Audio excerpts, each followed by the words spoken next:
Okay, so welcome to episode 10 of Musical Reflections of a Slightly Conscious Being. I'm Sandra.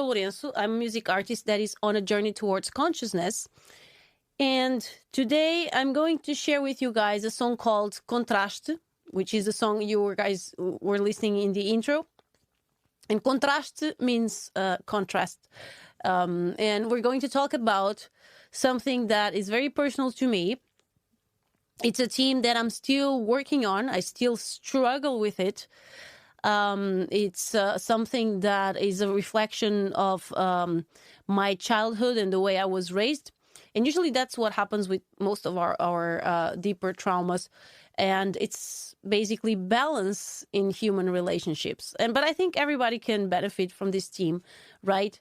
There are always points in our lives that we feel like we are in a relationship with someone. In a relationship can be a friendship relationship, can be a relationship with a family member, or can even be a short interaction. That's also a relationship of that short on that short period. There are always times in our lives that we feel like, okay, that relationship was unbalanced or that interaction was unbalanced. So the difference is speaking up, stepping up, and knowing how to walk away from a situation like that. And that's where I am really bad. I tend to have a high level of tolerance for this kind of situations. And of course, that ends up with me being on tolerating some kind of relationships that I shouldn't be tolerating. And I know from what I've spoken with other people, what I see on other people, that I have a really higher level, a much higher level of tolerance for these situations than most people. Guido, welcome. Happy Friday. So let's start with the song. I'm going to play my nylon string. I think I haven't played my nylon string for you guys. This was actually the first guitar I ever bought. It's a very, very cheap guitar. It cost 50 euros. 50 euros is around $40 in a supermarket. True story. But truth is, I had the opportunity to play on other nylon strings and more expensive nylon string guitars, and I really love the sound of this one. And it's a guitar that holds the tuning really well. Now it needs new strings. That's why I'm worried about the tuning. But it's actually a really good guitar that I love. And I've dropped it.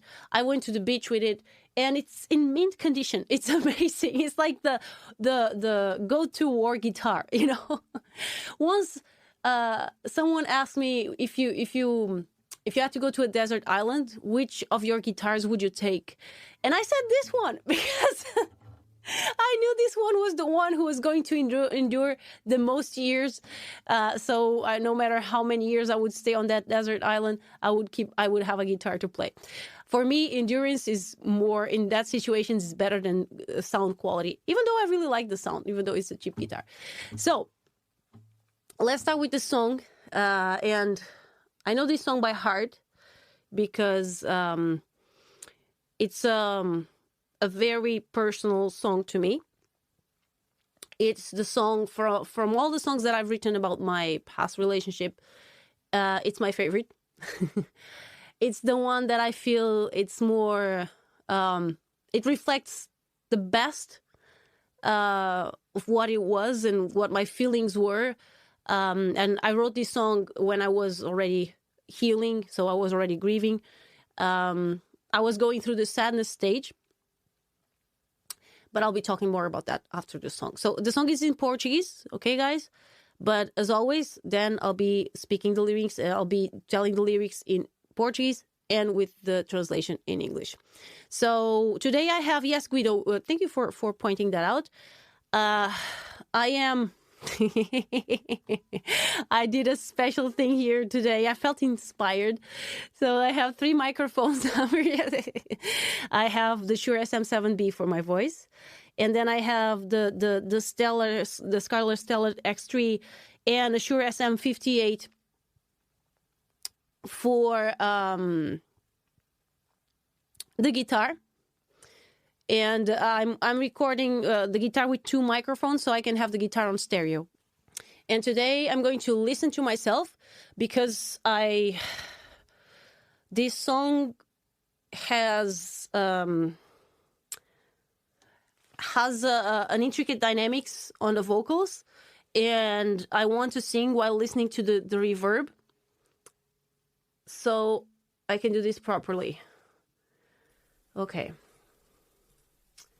And I'll be singing the song by heart, so wish me luck. Hopefully I'll not forget the lyrics in the meanwhile, but no, I don't think so. But we just never know.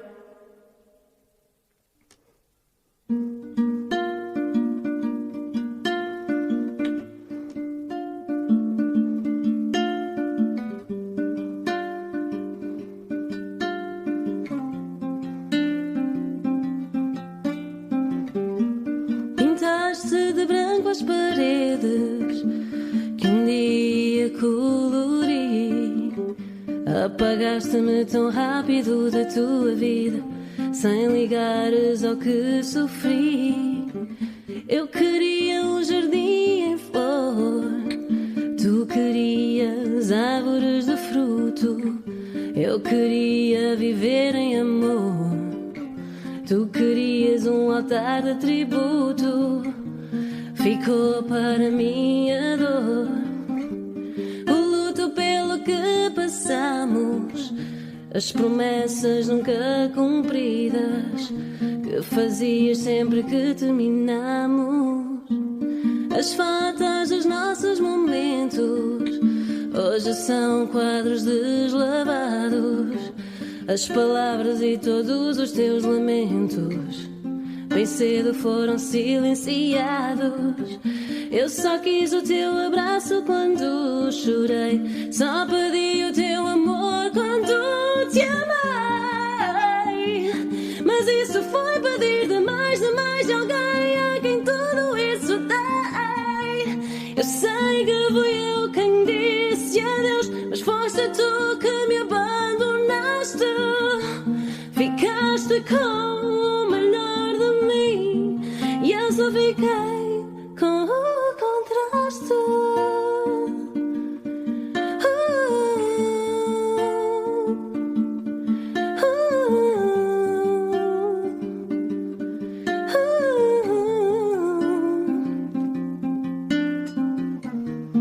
Resta-me mastigar esta dor de quem deu mais do que recebeu. Não há ninguém a culpar, mas quem não quis ver sempre, sempre fui eu.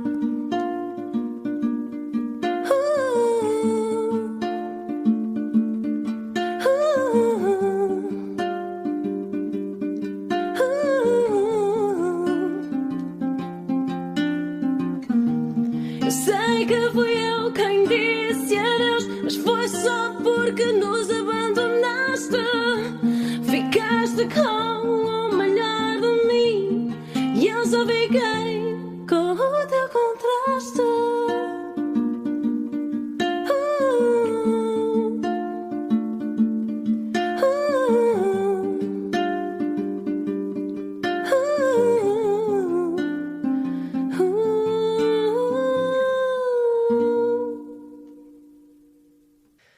All right, there you go, guys. My song Contraste. Always get a bit. I still get a bit emotional singing it. It's a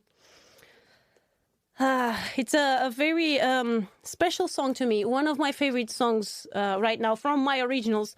Of course, I love all my originals. It's like sometimes people ask me what's my favorite original, and it always depends. But right now, on this moment, this one is one of my favorites. I really like this one. So, who else is here? John, welcome. And Hambo, hi. Welcome. Happy Friday. Ching ching, my friend. Up bottoms.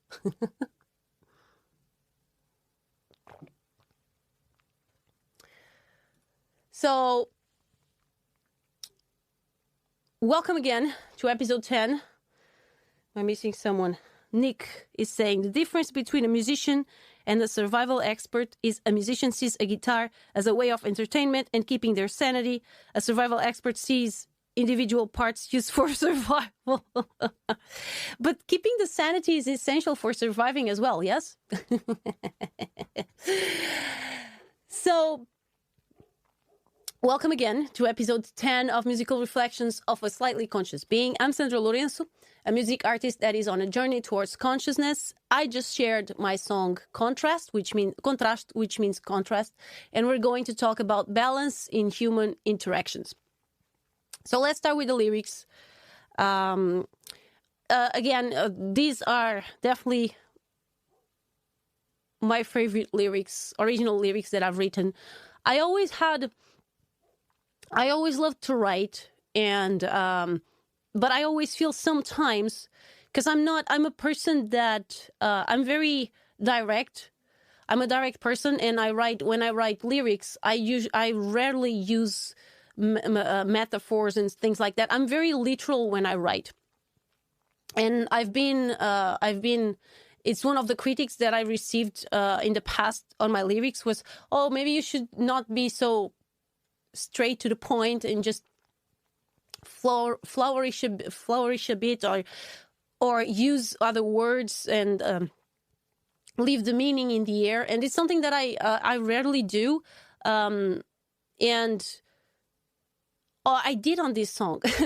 I used words that actually they have a literal meaning, but they also have they are also metaphors for deeper meanings. And I was so happy that I did that, because it's not usually like me.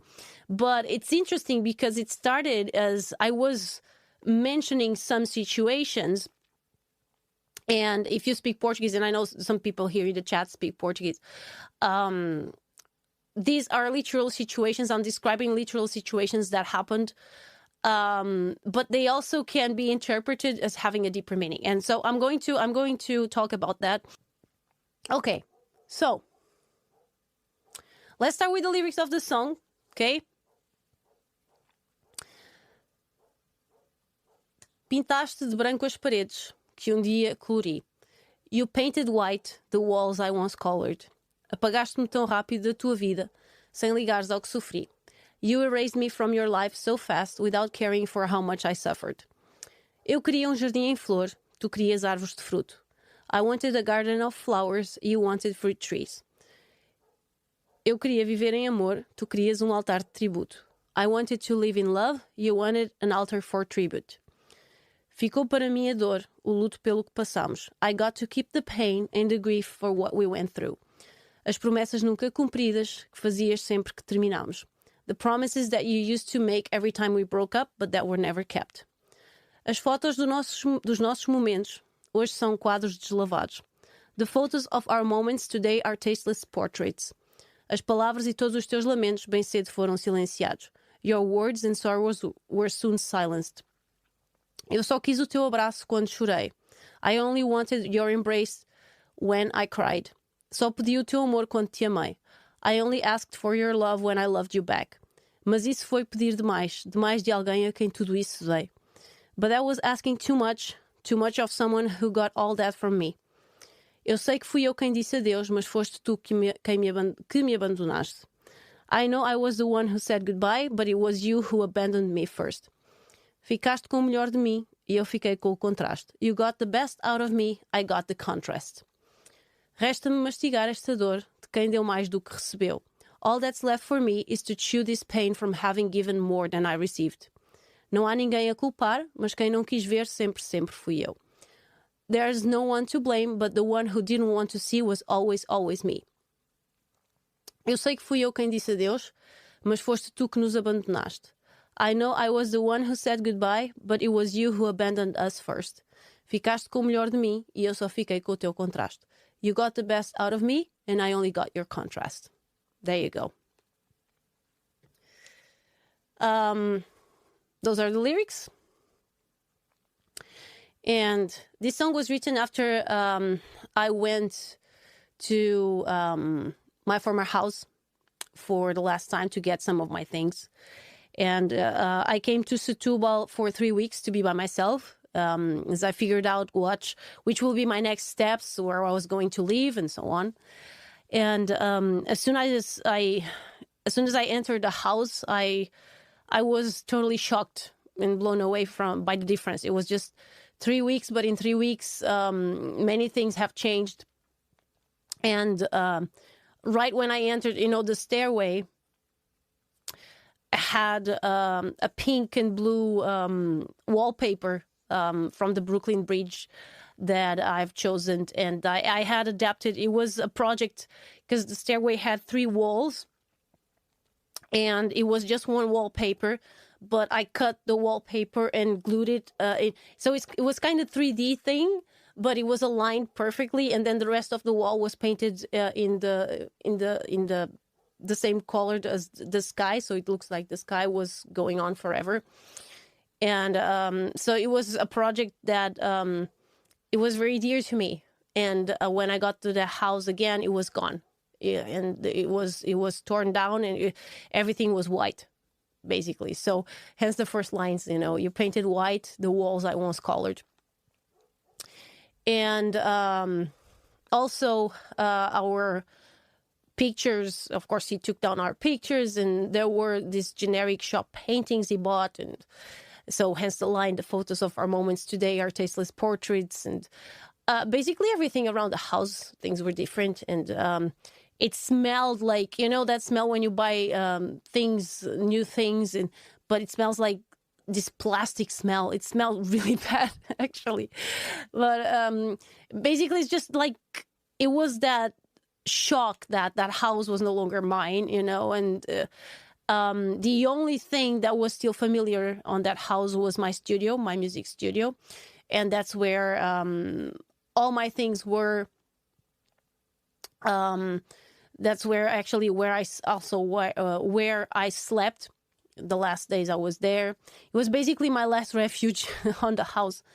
And also outside, we had a big backyard, and the place where I once planned to build a natural pool and a garden, and now was filled with fruit trees everywhere. And so the second line, I wanted a garden of flowers, you wanted fruit trees.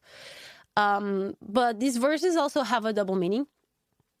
So basically the color walls turned white is basically a metaphor for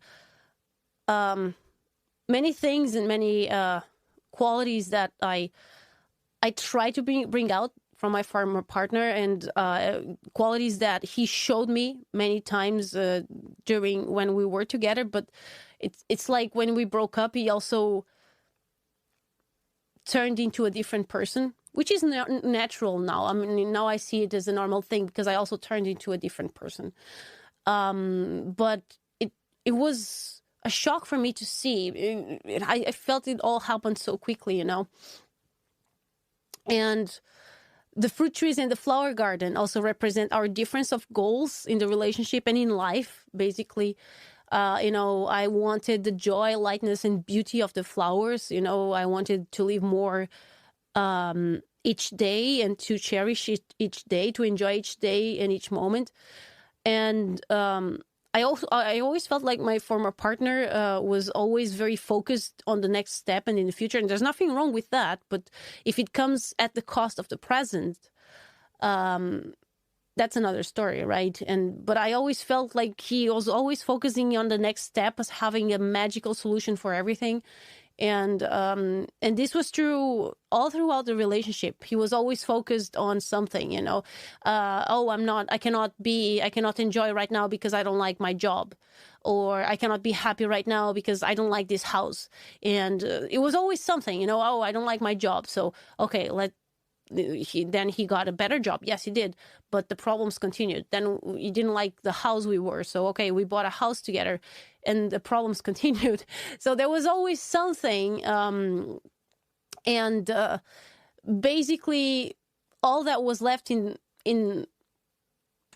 the end was the only thing that was left was having kids, because pretty much everything we did, we got best job situations, we got best houses, we got a best house. Our house was amazing, but the truth is, every time we achieved one of these steps, the problems continued.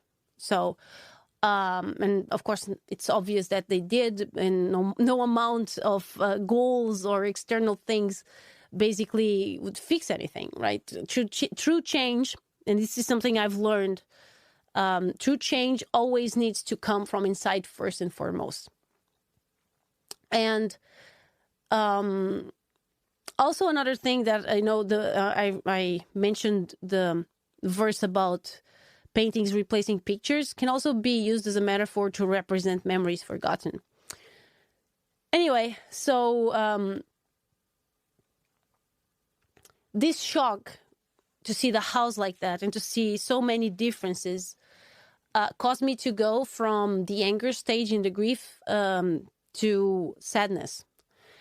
And even though on this song I still exaggerate the situation, I do know I also played a role on the problems of that relationship, but there's a deep and profound realization on this song, and that's why it's such a deep song for me. I also feel it's the one that hits me harder because it's a song that it's sad, it's nostalgic, it's vulnerable, but it also contains anger and frustration. And it's a song that changed a lot in the composition process. So it started by being a lot more aggressive. But as I healed, that aggressiveness didn't make much sense. And so there are still some hints of it, but on a much more balanced way than it was initially. So the deep and profound realization of this song is how unbalanced most of my relationships were throughout my life. So on this song, I'm focusing on my former romantic relationship, but this is a pattern I have in many of my relationships. Well, I used to. Now I'm a lot more careful, but it happened a lot throughout the years. And I have this pattern of giving sometimes too much to people while receiving so little in return. And so I remembered that this happened with, my parents, with some of my friends, with housemates. There was a time in my life that I shared house with other people, with my employers as well. But even in my music endeavors, when I started out, I had a major problem pricing my services as a singer. I always priced myself too low and gave too much in return in many jobs. So this is a pattern that I learned during my childhood, and I learned that to be worthy of love, I had to give too much of myself. And when I tried to make boundaries or say no, I was always punished for it. So I learned to not make boundaries at all. And I learned to not expect to receive much in return. And that's sad, but it's what I learned. So it also has upsides. So this made me a person capable of tolerating a lot. So you can throw anything at me and I will keep my cool under pretty much any circumstance and situation. It's something that I can take a lot. But it can be a good quality because I can keep my cool under many, many situations. But it also has major pitfalls. And it does make me numb. It does make me... Let me shut up my phone. Sorry, guys. It makes me numb. It makes me tolerate situations where other people would quickly say no or leave. And sometimes I only realize how hurt or how much something affect me only after it happened. It's so interesting. Sometimes when I'm on the situation, I'm totally okay. And I think that's okay, yes. But then when I'm alone and I'm thinking and I'm reflecting on the situation, I think, why didn't I say something? I should have said something. I should have spoke up for myself. But it's something that I still do. And so basically I look cool and composed at the surface, but I am a very sensitive person. And I just have to learn to deal with my feelings alone and not confront people about them. So basically, this also explains my overreactivity in the past. And I do feel it explains the overreactivity of many people. And it's interesting that I see this pattern on my dad. My dad is a very, very overreactive person. And I know it's because he's also like that. He has a really hard time setting up boundaries and saying no. And so usually he says yes, yes, yes. And he doesn't put any boundaries. And then he starts bottling up, until one day he blows up, and then people don't like what they see. So that used to happen to me as well. I tended to keep everything inside until I couldn't anymore, and then I had major outbursts. And people that over time got used to treat me in a certain way, sometimes for months, were then suddenly confronted with a side of me that scared them to death, because I can be very, very scary. I can be really, really. I've been told that I have a talent for putting people on their spot, because I can be very frontal and I can say things as they are. And unfortunately, I don't always do it, but basically, and I have a situation that happened. Here comes the camera following me again. Sorry, guys. There was my very first housemate, where I was a time that I was looking for a housemate. It was when I left when I was fired from my first job, and then I needed help paying the rent, and so I rented one room, sublet one room, and I had a hard time renting it because I already had Vegeta back then, my dog, and some people just didn't want to.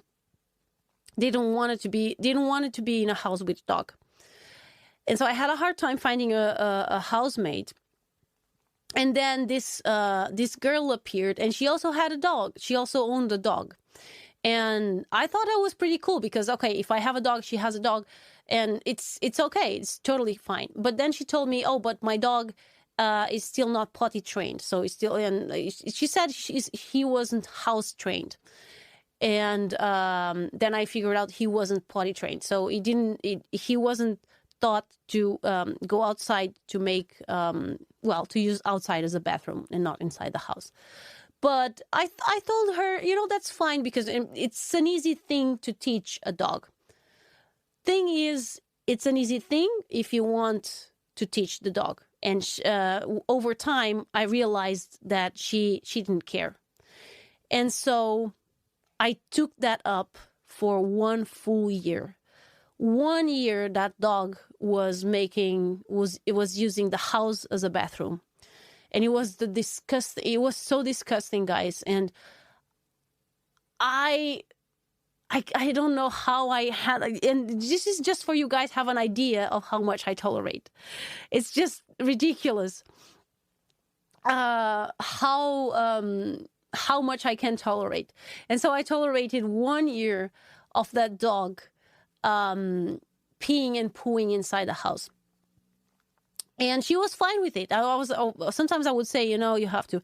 And then when it was summertime, she went on a vacation and she took the dog for the summer, for August, for a full month. And I told her that was my final thing. And I told her, no, you know what? You have to teach the dog to go outside. Because the dog was actually very easy to teach. She let the dog one weekend with me, and on that weekend, the dog didn't do anything inside the house. He did everything outside. But she just wouldn't take him outside, so she was just lazy, basically. And so on that summer, I told her, I have to teach the dog because this cannot go on. This cannot go on. And guess what, guys? She told me, yes, she promised me she would teach the dog. So she came back. And the dog was doing the same thing inside the house. And I couldn't take it anymore.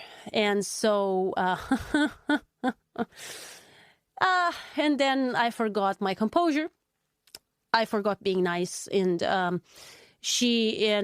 made her leave. She had to leave. And she left, and she was mad at me. So that was the best thing, and I thought, gosh, it's so ridiculous. Like, she made me go through all this, and then she got mad at me, and she stopped. We became friends, and we stopped being friends over that. So it's just so you see, and of course, she stopped being friends because she got used to treat me in a way that she couldn't realize, I mean, it was okay for 1 year and then suddenly it wasn't okay, but it was never okay. And the truth is, I could never voice myself. I should have voiced myself more. I shouldn't even go past 1 month. Like, as soon as I started to see that she didn't want to teach the dog, she was just lazy, I should have just told her, no, you have to look for another place. I don't want this. And that was it. But I always have time. I always had a hard time speaking up. And so that's the result. So when I finally speak up, I usually don't speak using the right tone. I get aggressive. I get really frontal, and people notice the difference. And people are like, who are you? Like, because I change. It's like I have double personality or something. But I don't change. It's just that I get to the point that, okay, now I need to speak up because this is too much. And that's doing it wrong. You should speak up right from the beginning. So basically, this is just one of those examples of how much I can tolerate. I know probably you guys on my situation would do like, yeah, after 1 week, like, no, this is not okay. And that's it, right? But just for you guys to see how much I can tolerate for one thing. So how do you find a balance, right? How do you find a balance in the middle of all this? And I always like the Portuguese saying. We have a Portuguese saying that's, don't do to others what you wouldn't like others to do to you. I love that measure. Like, if you don't like something, don't do that to other people. I do feel like that's a good standard. I would even say it this way: don't tolerate from others things you wouldn't feel comfortable in doing to them. So if you would never, giving you some examples, if you would never cheat on someone, you don't tolerate if someone cheats on you. That's just it. And if you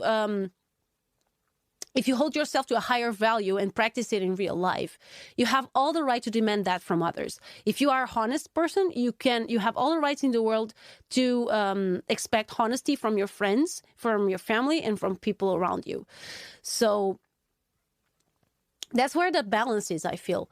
So let's face it, I do feel what really annoys us is when we hold ourselves to these higher standards and then we see others not doing the same. In the same example of the dog, I always thought Vegeta, and I would always go with Vegeta outside. I don't care how cold it was. I don't care if it was raining. She had to go outside. I mean, and for me, it's like if you have a dog, it's part of the responsibilities. Like, you have to walk the dog, you have to take the dog outside. Doesn't matter if it's cold, doesn't matter if it's raining. It's just part of your responsibility. And I was doing that, and I was living with someone that refused to do the same. And I was suffering the consequences of that. And so that's why I was so angry with that. Because we were holding ourselves to different values. And speaking to a different example, for instance, and let's talk about cars. I haven't talked about cars today. Imagine when we see someone parking their car and occupying 2 spots. Imagine, you go to the parking place, and you see one car occupying 2 parking spots. We get angry, right?